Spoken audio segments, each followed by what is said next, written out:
Pour organiser les vacances, il y a ceux qui gèrent tout et ceux qui font acte de présence. Moi c'est Jess et je me suis occupée de réserver tous les hébergements au Vietnam. Moi c'est Milan et Moi c'est Jess et je me suis occupée de trouver toutes les bonnes adresses.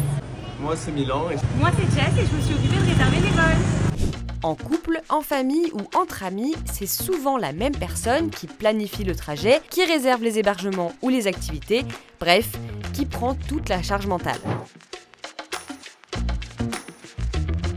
Si sur TikTok certains préfèrent en rire, la réalité statistique, c'est que ce sont majoritairement les femmes qui subissent ce déséquilibre. Selon un sondage IFOP publié en 2022, 66% des Françaises disent en avoir fait plus que leur conjoint dans l'organisation des vacances, contre 34% des hommes qui ont le même sentiment. 48% des femmes se chargent seules du choix de l'hébergement, contre 26% des hommes, et 54% des femmes préparent les repas en vacances, contre 24% des hommes.